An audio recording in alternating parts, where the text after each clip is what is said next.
Доброе утро! Это программа «Утро Якутии» на телеканале Якутия-24 и НВК Саха.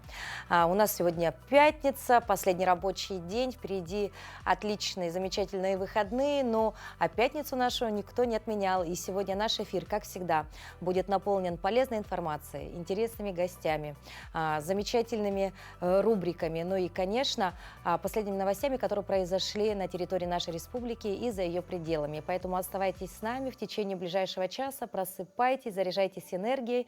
Ну и наша команда обязательно поработает для того, чтобы вам сегодня проснуться было как минимум интересно, а как максимум весело и позитивно. Начнем мы с таких очень интересных новостей, милых и добрых новостей, я бы сказала. Да? Вчера мы рассказывали вам про хаски-терапию, а сегодня хотим показать еще один новый способ, как можно получить релакс. Это лошадиная терапия. Представьте, вы лежите на койке в лесу, а лошади целуют ваш третий глаз, дают глубокое исцеление и очищение, транслируют энергию и много любви. Зевающая лошадь в конце – это тоже часть практики. Пишут, что так она высвобождает переданную вам энергию.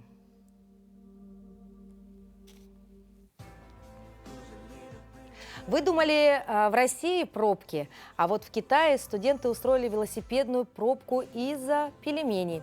Около 200 тысяч человек одновременно поехали за знаменитым Гуаньтаньбао в соседний город. И вы сейчас на кадрах видите ту самую пробку, которая создалась. В итоге все дороги встали, велосервисы начали блокировать пельменных беглецов, а власти ввели ограничения на движение. И вот такие новости бывают. Вот видите, люди захотели пельмени, рванули и пробка. Так что радуемся тому, что у нас таких пробок пока еще нет. Ну а сейчас давайте же узнаем, какая у нас погода за окном. В центральных районах температура воздуха на 6 часов утра была на отметке минус 36 градусов. В Заречной группе 23-32 ниже 0. В Вилюйской группе 5-14 со знаком минус, в Нижнеленских 20-22 ниже 0. В западных районах до минус 10, в Колыме-Дигирской группе Лусов 23-44 со знаком минус. В Янских районах 28-34, на северо-западе 12-31 градуса мороза. В Якутске температура воздуха на 6 часов утра была на отметке минус 30 градусов. Атмосферное давление 746 миллиметров ртутного столба. Ветер северо-западный 1 метр в секунду. Сегодня днем без существенных осадков. Ветер северо-восточный 1,5 метров в секунду. Температура воздуха ожидается до минус 22 градусов. Мы продолжим наш эфир новостями, которые произошли за последние сутки. Наши коллеги готовы предоставить нам эту информацию.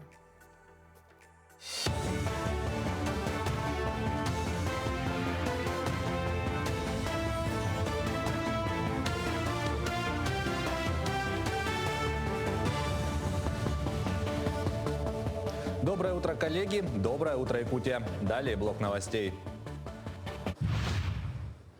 Для первой опоры моста через реку Лену в республике забетонировали 20 буронабивных свай из 50. В целом проект предусматривает возведение 4 опор моста на левом берегу, 3 в русле, еще 12 опор на правом берегу. Для опор предстоит устроить 920 свай. Для их бетонирования понадобится почти 48 тысяч кубометров бетона. Работы по устройству свай продолжатся до наступления сильных морозов. В теплый сезон строители приступят к устройству конструктивов опор, растверков, тел опор, а также устройству шпунтов ограждений котлованов. В настоящее время ведется планомерная работа по открытию автозимников на ледовых переправах по региональным и федеральным дорогам. На федеральных дорогах Вилюй и Колыма действуют 6 ледовых переправ, в том числе 4 через реку Вилюй и Алдан, которые планируют открыть 1 декабря. Переправа Нижний Бестях-Якутск будет открыта с 5 января и рассчитана на грузовики до 10 тонн. На региональных дорогах протяженностью 10 883 километра открыто 268 километров автозимника. В ближайшее время ожидается открытие автозимников на Индигире, Яне, Моме, Верхояне и на трассе Арктика, по которой уже разрешен проезд для машин до 3 тонн. Что касается ледовой переправы Хатасы-Павловск, на сегодняшний день со стороны заказчика ГУКУ управления автомобильных дорог ведется ежедневный контроль работ за подрядными организациями. Со стороны Хатасов у нас ООО «Мигдорстрой». Проведена работа по расчистке торосов. На 2 полосы уже завершены работы. Идут работы по выравниванию льда. И в конце ноября мы намечаем открыть уже ледовую переправу Хатасу до 3 тонн. С января этого года стартовал проект «Мобильный хирургический центр», инициированный главой республики Айсеном Николаевым. Он основан на базе республиканской больницы номер 2 Центра экстренной медицинской помощи. Целью проекта является повышение доступности медицинской помощи для жителей региона и качества ее оказания. С 11 по 21 ноября бригада мобильного хирургического центра работала в Жиганском районе. В состав бригады вошли нейрохирург, хирург, ангиохирург, анестезиолог и операционные медсестры. С первого дня работы были проведены амбулаторные осмотры пациентов и подготовки к операциям. Врачи провели обследование 49 пациентов и прооперировали 17 человек.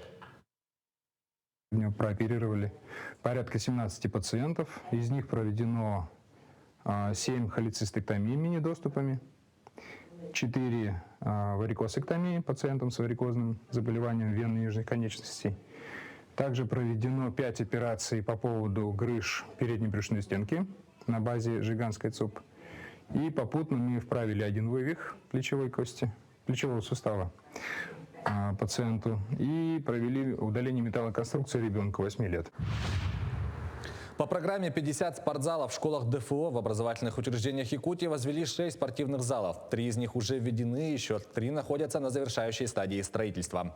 Программа, инициированная 3-кратным чемпионом мира по киокусинкай карате Хаидом Мантаевым, реализуется на Дальнем Востоке с прошлого года по поручению полномочного представителя президента в ДФО Юрия Трутнева и при содействии Минвостокразвития России. В Русском театре готовятся к очередной премьере. В юбилейный Пушкинский год на сцене театра поставят Евгения Онегина. Режиссером постановки выступил Дмитрий Бурханки, знакомый якутским зрителям по спектаклю «Как Миша Бальзаминов за счастьем ходил». Перед режиссером и труппой стоит сложная задача – перенести на подмостки большой текст Александра Сергеевича Пушкина. В роли Евгения Онегина на сцену выйдет Степан Федоренко. Владимира Ленского в 2 составах играют Семен Романенко и Шахрус Шепелев. Роль Татьяны Лариной досталась Марии Лариной. Онегин же он и сейчас есть. Он всегда есть. Люди, которые ищут счастье, для которых там хорошо, где их нет. Такие люди есть, и они и будут всегда. Ну и думаю, что что-то интересное получится.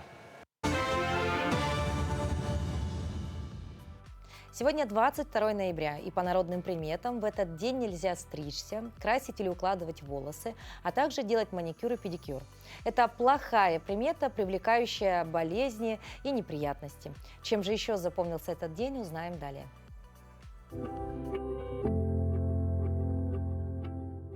На календаре 22 ноября – День сыновей, День психолога в России. По народному календарю Матрёна зимняя. На Руси говорили, что с Матрёны зимняя зима встает на ноги, и морозы прилетают от железных гор. По приметам в этот день судили о погоде на ближайшие дни. И не сулил морозы, а туман оттепели. О грядущем потеплении говорили и гуси, вышедшие на лед в поисках открытой воды. А вот если на Матрёну выдавалась облачная снежная погода, это предвещало ненастный май. Этот день в истории. В 1605 году в Кракове состоялось обручение по доверенности Марины Мнишек и Лжедмитрия I. В 1928 году впервые исполнена знаменитая «Болеро» Мариса Равеля. В 1941 году начала работать «Дорога жизни» на Ладожском озере в годы Великой Отечественной войны. В 1956 году открылись 16-е летние Олимпийские игры в Мельбурне, Австралия. В 1960 году в СССР выпущена первая партия автомобилей «Запорожец». В 1963 году в Далласе убит Джон Кеннеди, 35-й президент США. В 1990 году, 22 ноября, Маргарет Тэтчер объявила о своей отставке с поста премьер-министра. В этот день родились Владимир Даль, русский лексикограф, писатель, врач-составитель словаря. Шарль де Голль, французский военный и государственный деятель, 18-й президент Франции 1959 по 1969 года. Эль Лисицкий, советский архитектор, художник, конструктор, график. Эдвард Бернейс, австро-американский деятель в области рекламы, один из основателей пиар. Лазарь Каганович, советский партийный и государственный деятель. Родион Малиновский, советский военачальник и государственный деятель, маршал и герой Советского Союза. Михаил Миль, советский ученый и конструктор вертолетов. Николай Добронравов, советский и российский поэт-песенник. Людмила Белоусова, советская фигуристка, двукратная олимпийская чемпионка. Именины сегодня отмечают Александр, Алексей, Антон, Виктор, Дмитрий, Иван, Илья, Иосиф, Константин, Матрена, Порфирий, Семен, Тимофей, Федор. В это воскресенье, 24 ноября, отмечается День матери. Мама – это один из главных людей для человека. Любовь матери – это самая сильная поддержка в жизни. И очень хорошо, когда эта поддержка объединяется во Всероссийское общественное движение «Матери России». Оно появилось в феврале 2012 года. На сегодняшний день движение насчитывает более 700 общественных организаций, работающих в сфере семьи, материнства и детства. И у нас в гостях сегодня председатель Якутского регионального отделения Всероссийского общественного движения «Матери России» Прасковья Борисова. Прасковья Петровна, доброе утро. Доброе утро. Расскажите немного о том, какие наиболее значимые социальные проекты реализует общественное движение «Матери России». На территории Республики Саха-Якутия Якутское региональное отделение было создано в 2014 году. И таким образом в этом году нам исполнилось 10 лет. И за эти годы мы осуществляем свою деятельность над реализацией 15 общественно-социально значимых проектов.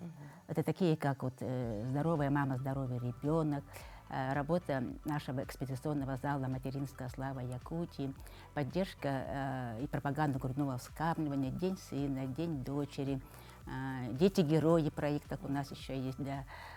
Это проект «Бессмертный материнский подвиг», школа будущей семьи, школа будущей матери, школа ответственного родительства.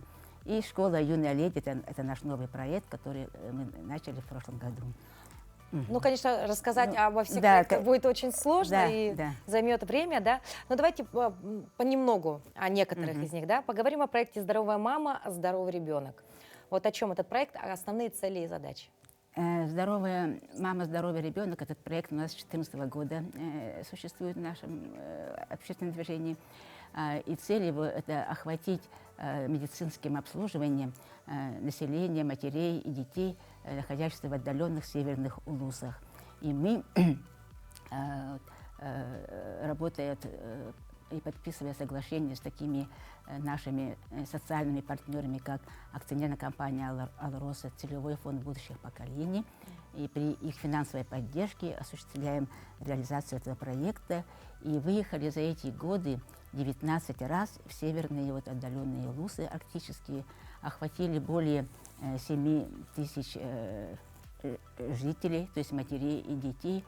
И также вторая часть этого проекта – это организация приезда ведущих специалистов из ведущих клиник Москвы, Санкт-Петербурга, Хабаровска, Новосибирска для консультаций и получения соответствующих рекомендаций дальнейших для тяжелобольных детей, которые находятся здесь в наших детских отделениях в перинатальном центре. Поэтому за эти годы 9 раз приезжали к нам такие специалисты. Это в области нейрохирургии, детские кардиологи, в области нефрологии, гематологии, да, травм, заболеваний центральной нервной системы. И, конечно, вот эти приезды, они не все имеют возможность выезжать куда-то, да, вот за пределы республики. Это очень дорого. А приезд таких врачей, конечно, они сразу осуществляют такую консультацию и проводят мастер-классы и семинары для наших медицинских работников. То есть мы заботимся о здоровье наших мамочек и да, наших да. детей. В прошлом году, если я не ошибаюсь, открыла свои двери школа «Юной леди» КСКО. Да. Вот об этом проекте можно поподробнее? Да, школа КСКО «Юная леди». Мы эту школу открыли в целях личностного и социального развития наших девочек. Вот как будущих матерей, да, чтобы их воспитать. И, конечно, и преследуем такую цель, чтобы развить их духовное, нравственное и культурное такое, да, развитие, чтобы они, девочки, получили. Чтобы девочки получили вопросы по правилам поведения в нашем обществе, да, то есть это этикет. В основном упор делаем на этикет, это столовый этикет, этикет пребывания в общественных местах, в музее, в кинотеатре, театре, да, в транспорте. этикет общения, этикет телефонного разговора и так далее. Потом, оказывается, форм этикетов очень много, и по этим темам у нас есть определенные лектора, которые вот ведут занятия. И, конечно же, мы учим их пластике, движения, да, есть уроки танца будут, уроки психологических тренингов, да, будут для девочек. Мы учим их коммуникации, мы учим их, чтобы они выражали свои эмоции, свои чувства. Вот направлено такое вот, в таком направлении работает. Ну, в этих целях создана эта школа. Да. В этом году в прошлом году она была создана на базе одной школы, Саха-гимназия, а в этом году к этому проекту прибавились еще 5 школ. Это школа номер 5, школа номер 6, 19, 27 и АИКАТА. Вот, То есть это как дополнительное образование, да, или как кружок? Это как дополнительное Как образование. дополнительное. Да. Отлично. А в этом, помимо проектов, еще же есть и конкурсные программы, да, потому что в любом случае это такая некая стимуляция, да, для того, чтобы мамочки развивались, показывали свои таланты, да. Матери и дочери есть такой конкурс, очень интересный, республиканского масштаба. Да, это очень прекрасный такой проект. Мы уже в этом году провели в 5-й раз этот конкурс. И он у нас в разных формах проходил предыдущие года. Это был песенный конкурс, да, только одни песни были, танцевальный конкурс, одни танцы были, и смешанные, такой универсальные, да, остальные. И в этом году был универсальный конкурс, приняли участие 11 пар из 8 улусов республики, и 3 пары были из города Якутска. И, конечно, в этом году у нас очень такой красочный прошел он в концертном зале детского творчества имени Авдеевой, да, в городе Якутске. И выиграл не команда, а пара из Намского улуса, да, семья Яковлевых, Агнии Ивановны и дочь Динара. И поэтому этот конкурс, он привлекает всегда такое, и призовые призы хорошие. Поэтому он красочный очень, потому что по 7 номинациям проходит этот конкурс. Спасибо. Прасковья Петровна, но у вас есть уникальная возможность сегодня поздравить с предстоящим праздником всех мам нашей республики. Я думаю, многие знают вас, многие знают то, над чем вы работаете, поэтому, как сказать, мама Якутии и вы, это практически вот как очень такие синонимы, да, поэтому, пожалуйста, у вас есть возможность. Дорогие наши матери, я от имени Якутского регионального отделения Всероссийского общественного движения «Матери России» и от себя лично сердечно поздравляю вас с этим светлым, добрым праздником, с Днем Матери в Российской Федерации. Мама и семья, они это неотделимые понятия, и, конечно, для каждой матери состояние семьи и детей очень важно в ее жизни. Я хочу пожелать вам в этот день всех благ, самое главное, доброго здоровья, не терять надежды и быть успешной мамой, да, быть главной такой в семье. И, конечно, мама – это наш самый главный человек в нашей жизни. И от состояния тоже нашей мамы зависит состояние ее семьи. Я желаю в этом деле больших успехов. Быть мамой – это очень ответственно и очень прекрасно. И будьте хорошими мамами. Всего вам доброго. Спасибо большое, Прасковья Петровна. Мы, в свою очередь, также поздравляем вас с этим праздником. И мы желаем вам всего самого наилучшего. Ну а на сегодняшний день прекрасного утра и хорошего настроения. Спасибо. Конечно, кто, как не мама, является главным ориентиром, путеводителем и примером для подражания. Особенно для маленьких девочек. Весь процесс обучения у ребенка происходит через подражание. Один из основоположников отечественной психологии Лев Выгодский говорил, что обучение существует там, где есть возможность интеллектуального подражания. Поэтому в нашей следующей рубрике «Утреннюю зарядку» выполняет прекрасный тандем «Мама и дочь». Доброе утро, дорогие зрители! Сегодня мы будем показывать с моей дочкой парные упражнения с мячиком на силовую часть, на все тело. Первую тренировку смотрим прямо и прорабатываем весь корпус. Ручки наверх. Анечка от меня наклонилась и мячик забрала и в другую сторону. Хоп. И ко мне. Прорабатываются боковые мышцы. Дышим ровно. Вдох. Выдох. Взрослому человеку, например, с ребеночком тяжело, и больше сильнее прорабатываются мышцы. И пошли. Хоп.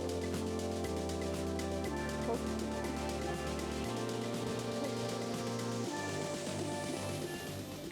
хоп, и выдох. Это первый комплекс, можно сделать 10-15 повторений. Следующий комплекс мы поворачиваемся друг к другу к лицу с партнером и делаем приседания и тем самым играем с мячиком. Хоп, садишься ровно, хоп, выдох, упор на пяточки. В игровой форме с детками, да, детки хорошо играют. Хоп, мячик. Внимание, концентрируемся и тратим лишнюю энергию. Хорошо, выдох. Следующая серия упражнений мы будем делать на коврике. Вдруг берем мячик и круговыми движениями передаем. Хоп.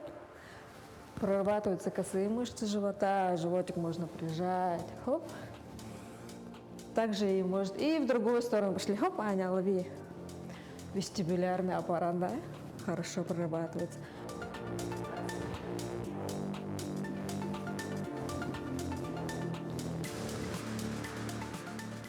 Выдох и вдох. Хорошо. Мячик давай положим сбоку.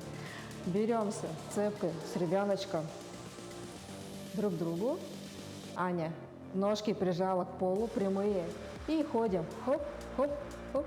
Тоже на ягодички и обратно. Хоп, хоп, хоп. Туда-обратно ходим с ребенком вместе. Хоп, хоп, хоп. И Аня к тебе.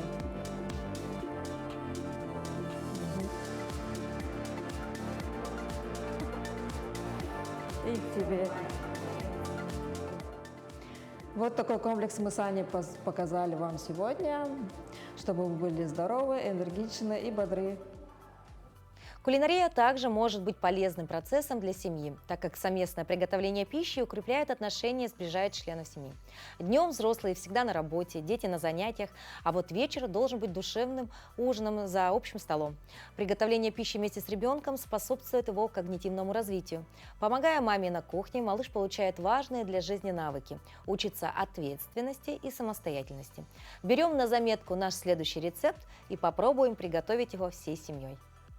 Доброе утро, меня зовут Юлия, я нутрициолог. Мы сегодня с вами будем готовить якутскую лепешку. Это замечательная еда, она подойдет вам не только на завтрак, она может выступить гарниром полноценным на обед и на ужин. Якуты испокон веков использовали очень много в своем рационе молока и молочных продуктов. Для этого рецепта нам потребуется творог, не обезжиренный, а желательно брать 3%, 5% или 9% жирности. В зависимости от жирности у вас просто изменятся немножко показатели энергетической ценности, но вы этого не бойтесь, потому что жирность человеку очень нужна и важна. Мы берем творог. Не обязательно использовать зернистый, как у меня, можно взять любой, только главное, чтобы он был не сухой творог. Добавляем чуть-чуть молока. Творог с молоком перетираем. Чем полезен творог, наверное, сильно объяснять не надо. Это ферментированный продукт. Ферментированные продукты обогащают всегда микробиоту кишечника, то есть они способствуют укреплению иммунитета. Те витамины, которые образовываются при ферментации продуктов питания, укрепляют микрофлору, как я сказала, да. Самое главное, они еще внесут в себе очень много витаминов группы В, которые нужны нам для нервной деятельности. То есть, получается, это еда умных. Ну и к тому же молоко с творогом – прекрасный источник кальция. Готовить мы сегодня будем якутскую лепешку ближе к тому рецепту, который использовали предки якутов. Мы положим сюда соль. Соль была известна давно. У нас, знаете, есть в Якутии замечательное месторождение соли. В Сунтарском районе месторождение Кемпиндяй. Вот. Соль человеку тоже, в принципе, не вредна. Натрий – это такой ион, который участвует у нас в водно-солевом обмене веществ. Ну, все же понимают, что человеческий организм состоит из жидкости, поэтому ионы натрия, они нам нужны и полезны. Ну и сегодня в это тесто мы положим не пшеничную просто муку, да, ну, то есть это пшеничная мука, но это пшеничная мука особая. Она называется обойная, относится к цельнозерновой муке. Цельнозерновая мука – это мука, которая делается крупным помолом, так же, как у наших предков. В данной муке больше белка, чем в обычной высшего сорта, а также сохраняется большое количество пищевых волокон, которые способствуют также укреплению иммунитета. Таким образом, получаем мы такое вот странноватое на вид тесто. Оно такое, ну, грубое, имеет очень непривычную для многих современных людей форму. Практически вот вот оно плохо склеивается. Этого бояться не нужно. Можно еще немножко молочка добавить.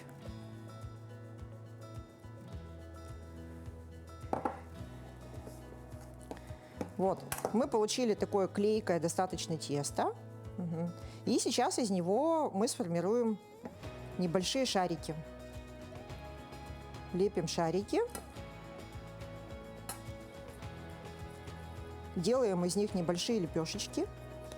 Они у вас в объеме не сильно увеличатся при запекании, останутся практически такого же размера. Выкладываем. Лепешки можно делать любой формы. Иногда пекут большие лепешки, иногда делают маленькие лепешки. Это просто вот на ваш вкус. И ставим в предварительно прогретую духовку минут на 25. Наши лепешки готовы. Их подают всегда с чем-нибудь молочным по традиции. Это либо сливочное масло, либо сметана, или, как здесь, кёрчах. Всем приятного аппетита!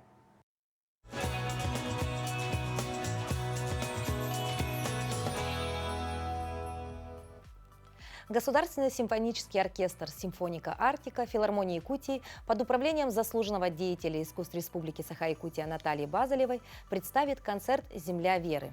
И предстоящие гастроли с этой программой пройдут в Санкт-Петербурге, в Мариинском театре и в Великом Новгороде.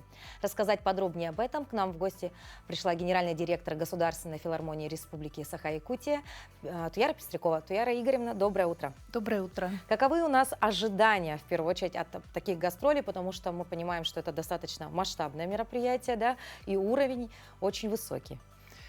Доброе утро еще раз. Конечно, это очень ответственное выездное событие для нашего коллектива, поскольку концертный зал Мариинского театра является лучшей ведущей концертной площадкой страны, и для нас это своеобразный творческий смотр, показатель уровня нашего развития. Коллектив у нас небольшой, но мы так уверенно выдвигаемся на всероссийскую концертную, вот такую, скажем, арену, заявляя о своих возможностях, о достижениях наших музыкантов. Поэтому 5 декабря мы выступаем в концертном зале Мариинского театра, а до этого 4 декабря состоится концерт в Великом Новгороде.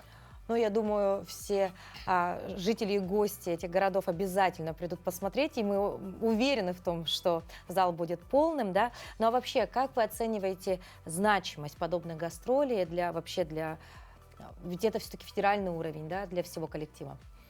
Ну, значение, конечно, большое, поскольку, ну, прежде всего, это, как я сказала, подтверждение своего уровня перед взыскательной публикой Санкт-Петербурга. Ну а для нас это также стимул для творческого роста наших музыкантов, поскольку у нас коллектив достаточно молодой. Большинство из них это выпускники Высшей школы музыки нашей республики. И мы сознательно ведем полноценную филармоническую деятельность, поскольку это предполагает не только выступление у себя на стационаре, на родине, а также выездные мероприятия, участие в самых различных фестивалях, конкурсах и такие выездные концерты. Поэтому, несмотря на географическую удаленность, мы стараемся все-таки развиваться. Давайте поговорим немножечко про саму программу, да, «Земля веры». О чем она? Очень интересная программа, поскольку, ну, Петербург город пресыщенный. Для них мы подготовили комбинированную программу. В одном отделении прозвучит произведение композитора-юбиляра. Это Антон Брукнер, симфония номер 6. Оно не часто исполняемое произведение, но и сама симфония, она подтверждает, как бы показывает, вернее, да, творческий уровень, возможности нашего оркестра. Поэтому мы сознательно его выбрали.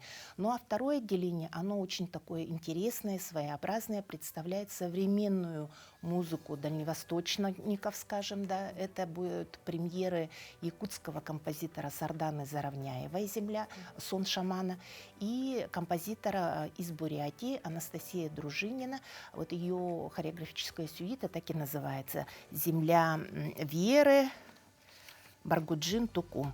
Ну а нашим якутянам, кому может интересно, сегодня в концертном зале Северо-Восточного федерального университета вот прозвучит 6-я симфония Антона Брукнера, а 30 ноября в ДК «Маяк» в поселке Жатай мы представим вот музыку современных композиторов Сардана Заровняева и Анастасии Дружининой. То есть, приглашаем. да, у любителей искусства есть возможность здесь, да, не обязательно бежать в Питер, да, все-таки Да. оставим это для жителей гостей Да, Питера, а конечно. здесь мы на месте тоже обязательно можем восхититься прекрасными композициями, да.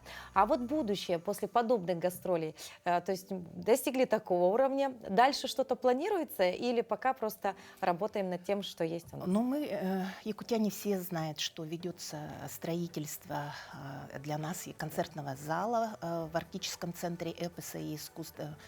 Мы ожидаем, что мы въедем в это здание в будущем году. Конечно, поэтому мы готовим не только репертуар, но и самые разные творческие коллективы, поскольку Государственный симфонический оркестр «Симфоника Арктика» — это основной, самый крупный коллектив. А так в составе филармонии есть еще и духовой оркестр Лена Ривебрас, камерные коллективы, это Камерата Якутск и всем известный струнный ансамбль «Арка Арктика», ну и симфонический хор. То есть каждый коллектив готовит свою разнообразную программу для наших дорогих слушателей. Ну а вообще, если вновь вернемся к этой программе, с какими эмоциями уйдет зритель и что для себя может каждый отметить после вот посещения того или иного театра? Ну, эмоции это, конечно, я ожидаю прежде всего от произведений современных композиторов. «Земля Ланхо» — это действительно произведение, которое стоит послушать всем якутянам, и, несомненно, они на основе своей, скажем, такой генетической памяти, как какие-то впечатления для себя получат. Ну а «Земля Веры» — это такое очень интересное тоже такое крупное произведение.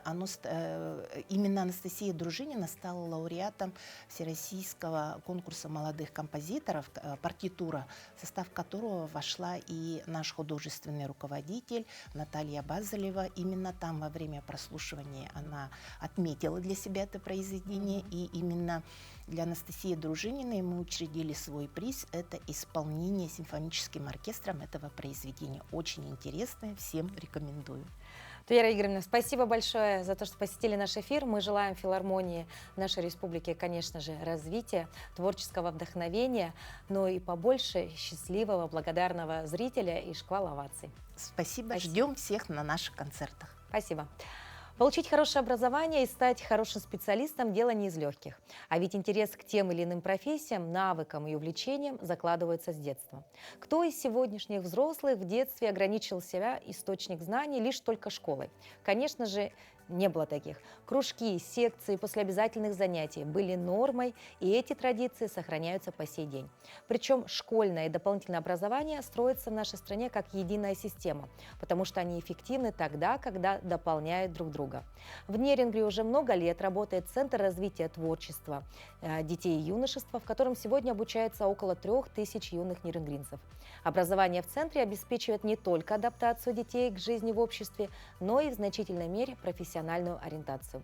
Тему продолжит Екатерина Павлова. Почти ровесник города Нерингрид, Центр развития творчества детей и юношества, начал свою деятельность в ноябре 1977 года в статусе Нерингринского городского дома пионеров и школьников с 4 кружков, в которых занимались 98 нерингринцев. Год за годом центр рос и расширялся. Сегодня многопрофильное учреждение обеспечивает развитие дополнительного образования детей и молодежи в Нерингринском районе. В структуру нашего центра входит 4 подразделения структурных. Это филиал «Серебряный Бор», детский дом творчества, поселок Серебряный Бор, филиал Дом детского творчества, поселок Беркакит, и Дом детского творчества в поселке Чульман также является нашим филиалом. Ну и самое большое, наверное, самое известное структурное подразделение – это лагерь летнего дневного пребывания «Мужество». Исходя из запросов обучающихся и родителей на образовательные услуги, в центре каждый год открываются новые актуальные творческие объединения, отвечающие интересам и потребностям современных школьников. Каждый год мы меняем образовательные программы, то есть те, которые становятся неактуальными для детей, не востребованы, мы их убираем, разрабатываем новые. В этом прелесть в учреждении дополнительного образования, что мы как раз-таки вот находимся на гребне волны, и мы популярные среди детей направления, мы их стараемся в первую очередь как бы внедрять в свою работу. Многие юные нерюнгринцы посещают не одно объединение центра, а сразу несколько. Я сейчас хожу на валяние, на рисование, на глину тут и на английский тоже. У меня дома получается рисовать, я уже учу свою сестру тоже к этому рисованию. Сегодня в центре популярны как современные направления, так и проверенные годами. На объединении по обучению валяния классы не пустуют. Во-первых, это моторика, развитие фантазии, это усидчивость, это дети, как говорится, общение живое. И ребенок видит свою готовую работу, и если еще его поддерживают одногруппники, они, конечно, выражают свой восторг и уверенность в себе. Дети очень, скажем так, довольны тем, что они делают. Вот. Мне он очень сильно нравится. Я его содержу как домашний питомец. Ну, не домашний, а на валяние беру. Ежегодно в массовых мероприятиях, организуемых центром, принимают участие тысячи жителей Нерюнгринского района. Есть у нас, конечно, небольшие, я думаю, что это временные трудности, что у нас несколько объединений занимаются одновременно в одном кабинете, в одном большом пространстве. Но есть планы по расширению. Впереди нас ждет 50-летний юбилей нашего центра, и вместе с главой нашего Нерюнгринского района Романом Михайловичем Щегельником мы разработали план по развитию нашего центра, по перестроению. То есть большие средства планируется вкладываться именно в дополнительное образование, небольшая перезагрузочка. С высокими достижениями детей и педагогов, оптимизмом и надеждой на реализацию новых творческих проектов коллектив центра стремится к осуществлению задуманных планов. Екатерина Павлова, Вадим Барашков, Нерюнгрин.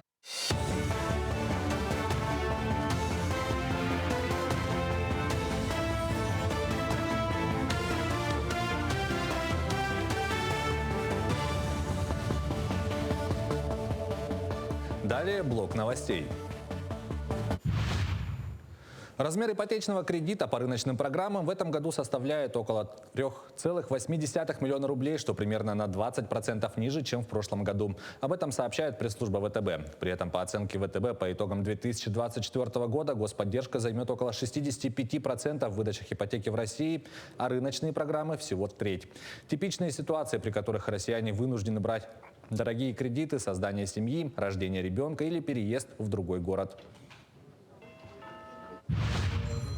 Опыт Якутии по созданию единого ситуационного центра планируют масштабировать по России. Инициативу региона рассмотрели на заседании правительственной комиссии.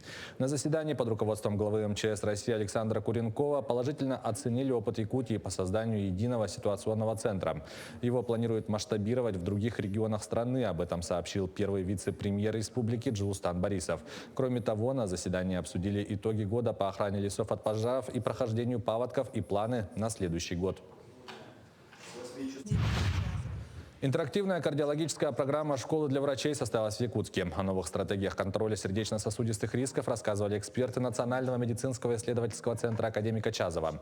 Основной темой обсуждения стала оптимизация подходов к оказанию кардиологической помощи. Говорили о вызовах, рисках и достижениях по вторичной профилактике.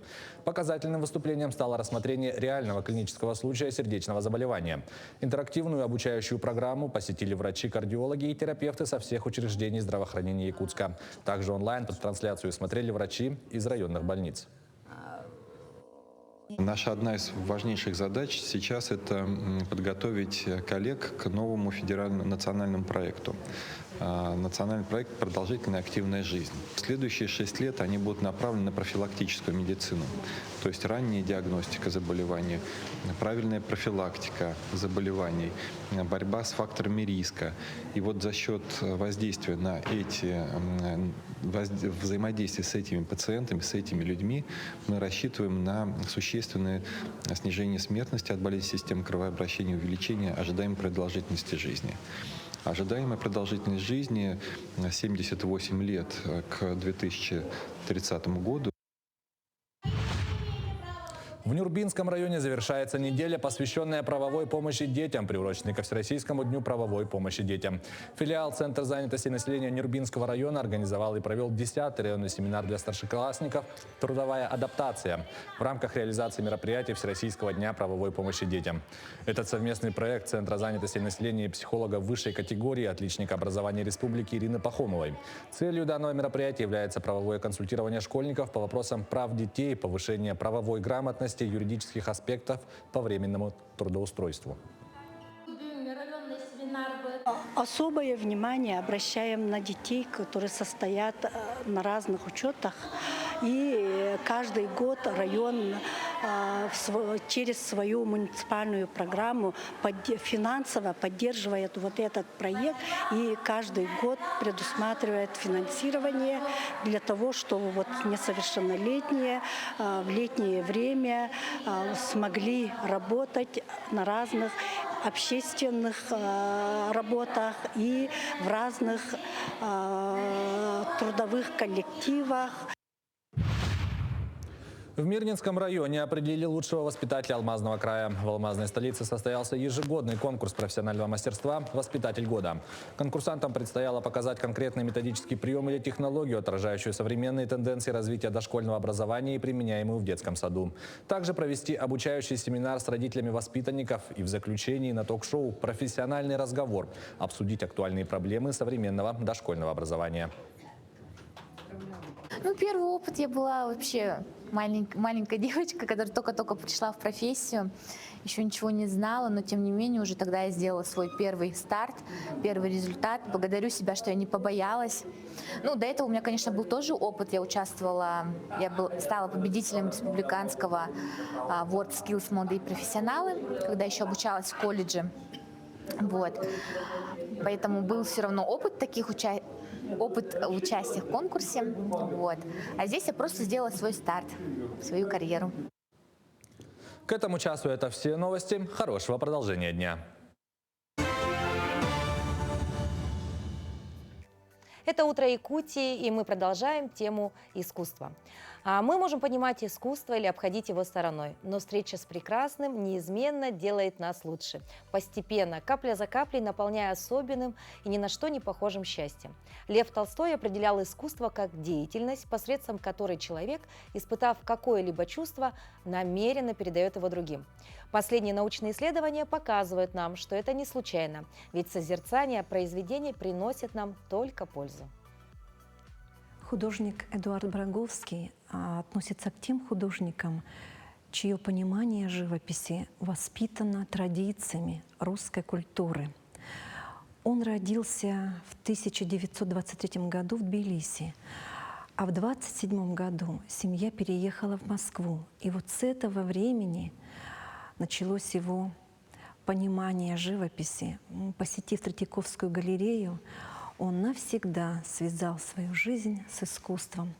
А в 13 лет он получил премию от журнала «Юный художник». Война оставила неизгладимый, конечно, след в его судьбе. Во время эвакуации была потеряна мать. Он служил в Красной армии, он был партизаном. И после войны поступил в художественный институт имени Сурикова. Но его 2 раза исключали из института. На помощь приходили его преподаватели, видя его даровитость. Это профессор Котов, чьи работы тоже находятся у нас в музее. Уже в студенческие годы он привлекал свое внимание тем, что писал очень яркие колористические картины. Сам Браговский был так горд тем, что он относится к поколению шестидесятников. И восторженно говорил о выставке в Манеже 1962 года. Он восторгался тем, что его работы висят рядом с работами Лентулова, Фалька, Кончаловского. Это было подлинное искусство, а не парадное, как говорил художник. Но, к сожалению, время оттепели было недолгим. И Браговский все время боролся за действительность, за показ правды жизни в своих полотнах. И, конечно, больше всего его увлекал колорит. У него было особое такое цветовое мышление. Он художник очень многогранный. Он писал портреты, пейзажи, натюрморты, сюжетное полотна. И у нас в экспозиции представлено его полотно «За чаем», которое художник написал в 1952 году. Это время послевоенное, где мы видим, как художник показывает такую обычную, привычный день. Сидит девушка за таким красивым столом, убранным салфеткой, и уже показывает художник, как время меняется. Уже есть фрукты на столе, какие-то пирожные вкусные. Сам художник был созерцателем. И вот видим по этой картине, как он созерцает эту мирную, такую счастливую жизнь. Жизнь с надеждой на лучшее. И вот в этой красивой девушке мы видим, как она сидя за чаем, вот ее такая полуулыбка, она сидит, думает, скорее всего, у нее светлые думы на ее лице. Художник в 1955 году уже вступил в Союз художников СССР. Его работа находится во многих крупных музеях страны и за рубежом.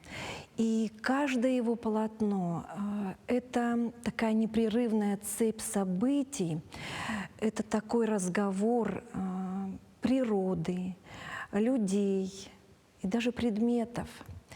И художник во всех своих работах, он утверждает, что человек XX века, несмотря на то, что он живет в такое бурное время, в таком сложном ритме бытия, всегда есть, остается время на духовное, нравственное начало, которое живет многие века.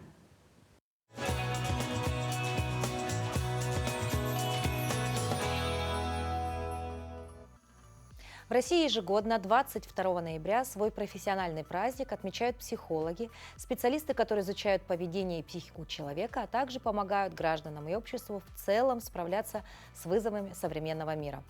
И раз уж у нас в это воскресенье также еще и День мам, мы решили сегодня соединить эти две темы, ведь каждой маме нужно чуточку стать психологом, чтобы помогать в развитии своему ребенку. Вот на эту тему мы поговорим со старшим преподавателем кафедры психологии и социальных наук, с практикующим психологом Екатериной Гранидар. Екатерина Васильевна, доброе утро. Доброе утро. Вот многие женщины планируют заранее стать мамой, либо уже стали мамами, да? И вот как материнство с точки зрения психологии влияет на женщину? Вообще материнство – это такая очень сложная тема, которая действительно очень сильно влияет на личность и понимание себя женщиной.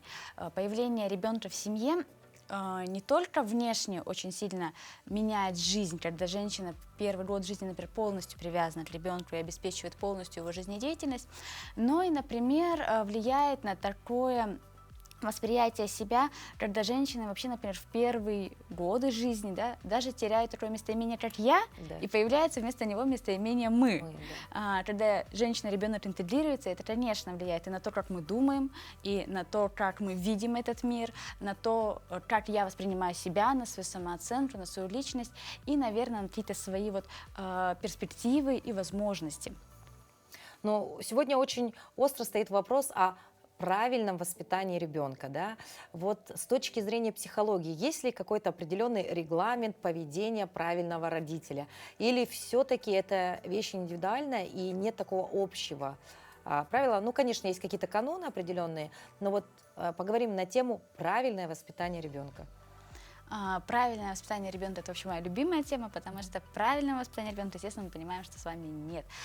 Есть основные какие-то вот принципы, правила, которым нужно придерживаться, это поможет вырастить вполне приятную, адаптивную личность, о которой все, собственно говоря, мечтают. Во-первых, это любить своего ребенка. Это, как бы, казалось бы, самое такое простое, банальное правило, но здесь очень важно понимать, что многие говорят о том, что я его перелюблю. Перелюбить ребенка невозможно, можно его разбаловать. Любить — это понимать, кто есть твой ребенок, то есть понимать, какой у него характер, какие у него задатки и способности, попытаться познакомиться со своим ребенком и узнать его поближе. Здесь очень важно еще понимать, что не всегда, даже если дети кажутся уже довольно взрослыми, например, подростки, в силу своих психических особенностей, в силу своего возраста, они не способны, например, полноценно взаимодействовать со взрослым, как с равным партнером. Поэтому мы всегда при этом становимся на позицию чуть-чуть старше, чуть-чуть главнее. И здесь, с моей точки зрения, детско-родительские отношения — это не совсем равноправные отношения. Это всегда отношения человека постарше и поглавнее с человеком помладше, который понимает, принимает, но при этом контролирует и ограничивает, да, возможности и действия ребенка. И вот в этом балансе получается очень такой красивый, гармоничный симбиоз воспитания. Екатерина, подскажите, а вот бывает ли такое вообще, что у мамочки отсутствует вообще вот материнский инстинкт, любовь к ребенку? Вот с точки зрения психологии такие случаи бывают? Или это просто что-то недоразвитое какой-то момент, да? Или априори женщина, родившая ребенка, она уже, безусловно, любит его? Здесь мы с вами понимаем, что мы с вами говорим про инстинкт материнский, да, который подразумевается, что он у нас есть с рождения. Да, но, конечно, в жизни удивительная штука, и, собственно говоря, бывают такие случаи, когда у женщины не формируется или формируется инстинкт уже после, иногда на втором, на третьем, на седьмом году жизни ребенка. В данном случае, конечно, если вы чувствуете, да, вот внутри себя конфликт, что вы как бы формально, формально мамой, вы выполняете формально все какие-то обязанности свои, но при этом у вас есть внутреннее, да, чувство неудовлетворенности, чувство, внутренний конфликт. Здесь, конечно, необходимо вовремя обратиться к психологу, возможно, к психотерапевту, в этом нет ничего страшного, и совместно мы сможем найти правильный путь к решению этой проблемы. Но ведь многие мамочки даже, наверное, стесняются прийти с такой проблемой и сказать, вот, воспитываю ребенка, а как будто бы и могу и не воспитывать, ну, есть он, нет его, да, вот сложно же в этом как бы признаться и прийти к специалисту. То есть все-таки вы советуете, если вдруг есть такой, да, дисбаланс, то сразу нужно обращаться к психологу.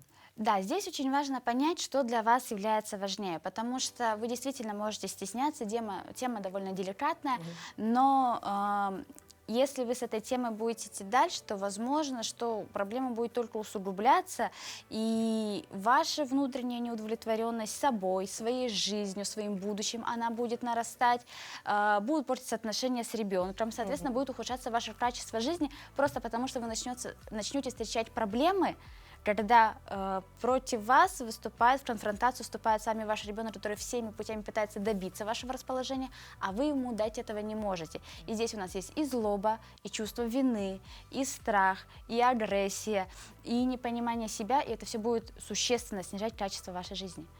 А можно ли стать поддержкой для своего ребенка самому? Вот, знаете, наверное, есть такое понятие, как такие очень активные мамочки, да, которые вот считают, что они и есть лучший психолог, лучший наставник, лучший советчик, бегут на какие-то курсы по психологии, да, и вот прям очень так, я бы сказала, напористо, да, транслируют свои идеи на ребенка. Можно ли в каких-то вот сложных моментах использовать вот такую методику, если вдруг не справляешься с ребенком? Можно ли стать, давайте так, мы условно разделим, да, этот вопрос на две части, можно ли стать поддержкой своего ребенка? Конечно, можно, в этом нет ничего страшного, это прекрасно. И если родитель обогащает свои знания при помощи определенных курсов, это очень хорошо. Если это помогает наладить отношения между родителем и ребенком, это прекрасный путь. Но есть ли вариант того, что родитель начинает замещать все общество вокруг, это такое некоторое некоторая такая привязка ребенка к себе, а родитель не может быть и другом, и братом, и сватом, и мужем, да, в будущем, и женой. А родитель — это все-таки родитель, у него есть своя четкая, конкретная позиция. И здесь очень важно понимать, что она важная. Но не менее важно знакомить ребенка с другим обществом и с другими членами этого общества и учить его с ними взаимодействовать.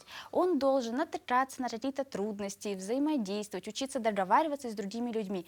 И вы не можете быть таким буфом, который его предотвращает от всех проблем. У меня есть любимая фраза. Очень многие родители переживают за психологические травмы, что я вот нанесу им психологические травмы. Я всегда говорю, без психологических травм вы вырастите идеального человека, который не выживет в реальном мире. Если вы хотите вырастить идеального человека, то он будет у вас не приспособлен к этому реальному миру. Поэтому нет ничего страшного в том, чтобы сопровождать ребенка и действительно быть ему просто поддержкой и родителем, вот именно родителем. Золотые слова, Екатерина, мы благодарим вас за то, что посетили наш утренний эфир и дали вот такие определенные какие-то знания сегодня, передали нашим зрителям, и мне в частности, да, и мы надеемся, конечно, что все меньше и меньше мамочек будут приходить к вам с проблемами, а приходить наоборот с более какими-то такими интересными моментами в жизни, с которыми, возможно, не могут разобраться, но никак не с проблемами. И пускай психолог сегодня станет таким не человеком, к которому пришли уже в последний момент, да, а человеком, с которым нужно идти по жизни бок о бок. Благодарю вас. Спасибо всем. Также хотелось бы, да, поздравить своих коллег с Днем психолога. Мы всегда рады видеть вас в Институте психологии Северо-Восточного федерального университета. И на этой прекрасной ноте хотелось бы попрощаться. Спасибо большое вам. Ну а мы продолжаем. В начале недели мы объявили фото-флешмоб в нашем телеграм-канале «Я похож на маму», приуроченный ко Дню матери. И сегодня мы покажем эти чудесные фото, которые мы получили от вас. День матери в нашей стране отмечают 24 ноября. Один из самых теплых и добрых душевных праздников традиционно отмечают в последнее воскресенье ноября. Он завершает череду семейных торжеств осени.